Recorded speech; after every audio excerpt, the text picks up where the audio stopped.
என் பேர் செல்வநாயகம். என் சொந்த ஊர் மதுரை. இங்கே காஞ்சிபுரம் மாவட்டத்தில் மேவலூர் குப்பத்துலேருந்து பேட்ஷியம் கன்ஸ்ட்ரக்ஷன் பண்ணிட்டு இருந்தாங்க.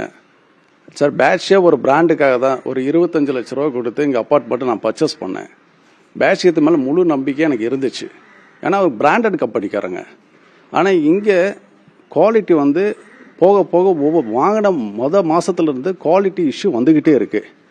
பில்லரில் சேஃப்டி இல்லைங்க, லிஃப்ட்டு சேஃப்டி இல்லை, கீழே லிஃப்ட் ஒயரு ப்ராப்பராக கொடுக்கல, ஃபுல்லாக அந்த கொடி கம்பத்தில் கொடுக்குற மாதிரி மேலே மொட்டை மாடியில் கொடுத்துருக்குறாங்க.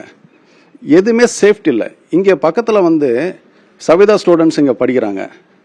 இங்கே 32 ஓனர்ஸ் திட்டத்தட்ட எல்லாருமே இன்வெஸ்ட்மெண்ட் பர்பஸ்க்கு இங்கே அப்பார்ட்மெண்ட் வாங்கியிருக்கிறாங்க.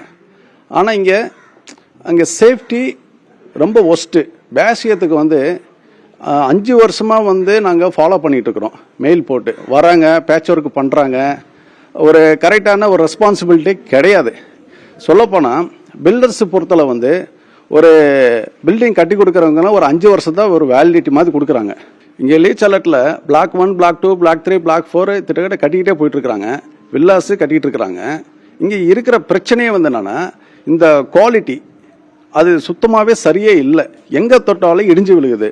ஒரு சோறை தொட்டாலும் கையில் தொட்டாவே இடிஞ்சு விழுகுது. அப்புறம் கிச்சனில் இடிஞ்சு விழுகுது. மொத்தம் 4 மாடி 5 மாடி இருக்குது. திட்டத்தட்ட மக்கள் நிறைய பேர் குடியிருக்கிறாங்க, குழந்தைகள் இருக்கிறாங்க, ஸ்டூடெண்ட்ஸ் இருக்கிறாங்க. ஸோ இதில் சேஃப்டி என்பதே இந்த பில்டிங்கில் கிடையாதுங்க. சொல்லப்போனால் இன்றைக்கி இருக்கிற பில்டர்ஸ் பொறுத்தல எல்லாம் மணி மைண்டு. கம்ப்ளீட்டாக சொல்லணும்னா ஒரு 25 வருஷம் முன்னாடி ப்ராப்பராக எல்லா பில்டர்ஸ் ஒரு நல்ல குட் கண்டிஷன் கட்டி கொடுத்துட்டு இருந்தாங்க. ஆனால் இன்றைக்கி இருக்கிற பில்டர்ஸு ஒரு மணி மைண்டில் கட்டி கொடுத்துட்டு இருக்கிறாங்க. அவங்கள பிராண்டட் பேர்களை கெடுத்துக்கிறாங்க.